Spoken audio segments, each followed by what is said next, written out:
back up to the Vinyl Attic for another episode of Vinyl Fetish, where we were counting through the 100 albums that should be in your collection. We're doing a little bit of a left turn this week. We're going to talk about an ELO album, but I want to talk about an album that I was going to talk about anyway. We lost Marianne Faithfull this week. Marianne Faithfull, who was a muse, chanteuse, a staple of the British invasion. Someone who is, many people know, connected to the Rolling Stones, especially through her relationship with Mick Jagger, and died this week at 78. She got sick during COVID, and apparently never really recovered, and we lost her, and it's very sad. It's very sad, but there is some great music left behind by Miss Faithfull, and a personal story that I have to tell. I always have a story, don't I? So what we're going to be talking about is this album that came out in late 1979, Broken English. Broken English, this is such an important record, and it's so great to have it. I've had it since the back in the day, and I'm happy that I have it because I've been playing it a lot the last few days.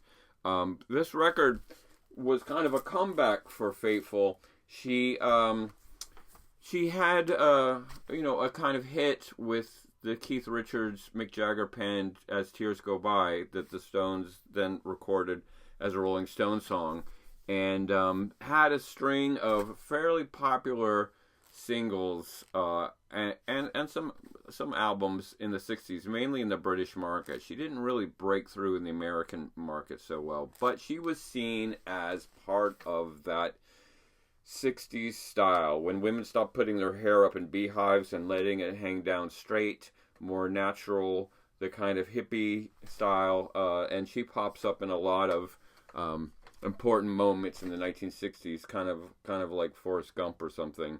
And so she was a model, an actress, and then she kind of fell on hard times in the 1970s. She became a heroin addict, lost her money, lost Mick, and was essentially homeless, which is amazing to think someone as iconic as Marianne Faithfull living out of her car. It's just brutal to think about that. She started to slowly come back. In 1976, she recorded a country album that, got some attention, but mostly the attention was for her voice. Her voice just changed after the heroin addiction. She sort of dropped down a register, and it was always a little bit raspy in the 60s. That was one of the things that made it kind of sexy, but now it was a little bit more like from the gutter. But she took that band that she toured with for the country album and went into the studio and wanted to kind of be a part of the thing that was happening, the new music scene that was punk, that was new wave, that was electronica. I mean, all these things that we've been talking about are sort of happening in the late 70s. And we talked about an album that came out last week from 1979, Gary Numan's Pleasure Principle. There is this sort of new music aesthetic that's happening. And so in that, and this is The Police, this is Devo, this is just sort of all this sort of new music that's happening. She produces this album, Broken English, which is startling on multiple levels. It's startling because of the sound of this woman's voice. It's startling because the content of the songs, some, like the title track, are about terrorists. What are you fighting for? It's not my religion. Say it in broken English. And then there's also some sexuality on here. In fact, this record was banned in several places like Australia because of its depictions of graphic sexuality of a scorned woman saying, why did you let that woman do that thing to you? That I can't even say because, we want to be mindful of who's watching. So the record really caught a lot of people off guard. They were like, whatever happened to Marianne Faithfull? Where did she go? What? I heard she's a country singer. And then this thing comes out, and it is sonically very big because of its use of synthesizers and this really sort of hot road band. And the resonance of it is pretty intense. In fact, the one cover song that she does on here is John Lennon's "Working Class Hero." I'm speaking of a song with profanities in it. And so, I mean, this is the reason I bought it as a 15-year-old kid in 1980. I bought it in 1980 when I was 16, was because I love everything Beatle related. So there's this new version of Working Class Hero. I had to have it. Really good. But there's another thing about this record that's worth talking about. Besides the sort of world of this reformed woman that you're brought into, who, this really launched her real career. I mean, for me, as someone who's sort of maybe second generation Marianne Faithfull fan, there's a lot of people that think of her as the 60s chick. But for me, the music really starts with Broken English, and then in the 80s, and then she sort of expands to do like Brecht and do stuff outside of the rock genre, and just becomes a way of bringing people into all this great music with this really unique voice. I mean, her second half of her career, she's really known as a song stylist, where she's taking other people's music and turning and sort of faithfulizing them. Not Faithful version, but Marianne Faithfull versions. Even the Decemberists, she even covered the Decemberists, the Portland band, with a really great song. So there is this whole other version of her that's completely separate from the 60s thing that she will probably be most remembered for in all the upcoming flashbacks and memories and remembrances of Marianne Faithfull's career. So the thing I wanted to say is this idea of coming back from the edge. It's certainly a theme among many artists, both visual artists, music artists, writers, that there is this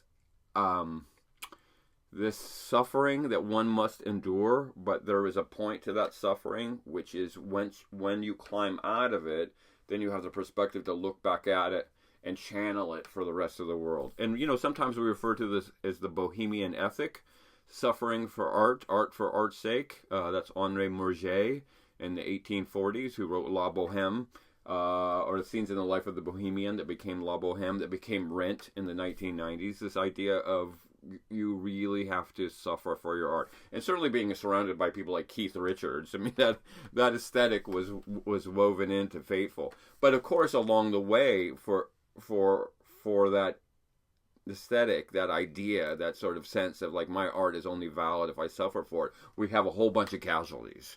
Especially in the early 70s when, Jimi Hendrix and Jim Morrison and Janis Joplin and all those people start dropping like flies. But, the idea that you could take it right up to the edge, and then you might go over, and then that's it.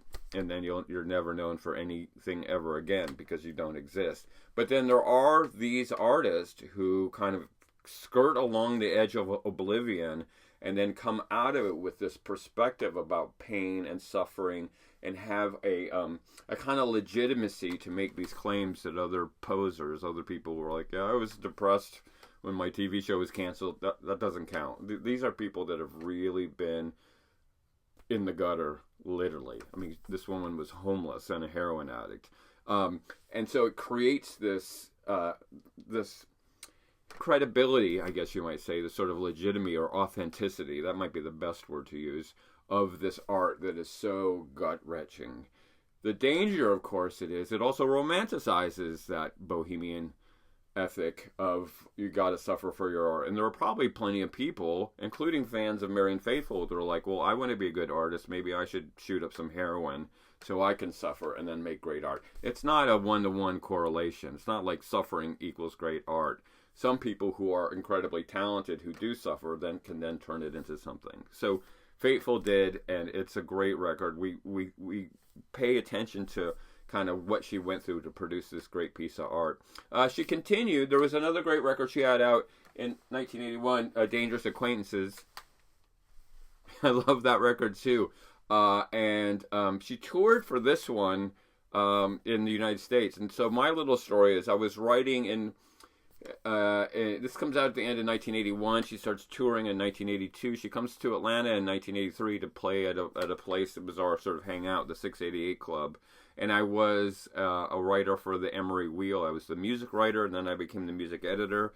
And I wrote an article. I was so excited. This person who had kind of resuscitated like a phoenix, risen from the dead, almost literally, to make this incredible career that was sort of now new wave, right? It wasn't 60s music, it was new wave music. was going to be playing in Atlanta, and everybody should go. And so I wrote this piece about it. I wrote about Broken English. I wrote about the Dangerous Acquaintance album, and I gave it to my editor. And it was a he, I remember, titled it, this wasn't me, Mick Jagger's ex to play Atlanta. I think it was Mick Jagger's ex to play at the 688 Club. And I was like, when I saw it, I was like, oh God, this is so sexist, right? A woman is defined by the man that she's connected to. I kind of cringed even then as a little mini feminist, like, oh, no, she's so much more than Mick Jagger's ex-girlfriend. So I'm at the club, excited to see the show. It's before the show, and I hear this screaming from the dressing room area, and somebody had shown her the article that was in the Wheel that had this headline, and then somebody saw me and said, well, that's the guy that wrote it, and they grabbed me, and she just came out of the hallway of the dressing room and yelled at me and saying, I'm an artist, I'm not somebody's girlfriend, I'm not somebody's ex-girlfriend. And I'm like, I know, I'm sorry, Marianne. But also I was like, Marianne Faithfull is yelling at me. I was kind of like, this is cool, but I felt horribly, disappointed that I didn't stop that headline from being printed. But at the same time, here's this iconic woman screaming at me. I'll always hold that moment dear. So Marianne, we love you and thank you for making this great music. The suffering maybe have prevented other people from going down that path. Some people may have thought that seems really cool, but I think a lot of other people were like, yeah, I don't want to go down that road just to be able to have that opportunity to talk about it. So I think you being out there talking about your journey, and Marianne was on Letterman. I mean, she's done the rounds of the interviews and kind of told that story. It's a well-worn tale for her.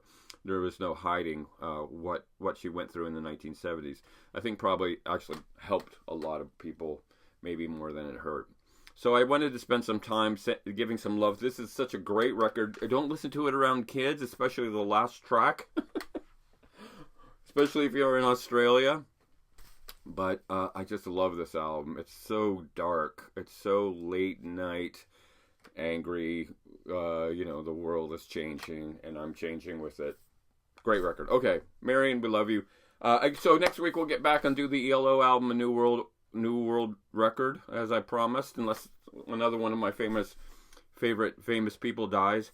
Let's hope not. So here we go.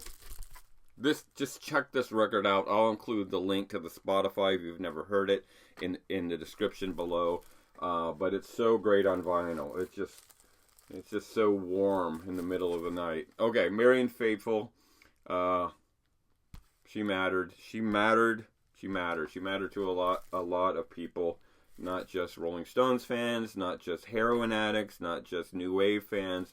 She really, really opened up a lot of channels of music in her life, and we appreciate her, and we will certainly miss her.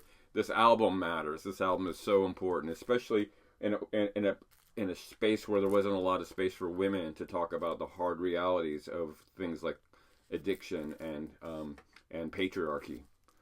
Really powerful, and of course, you matter. You matter. So let's talk about it.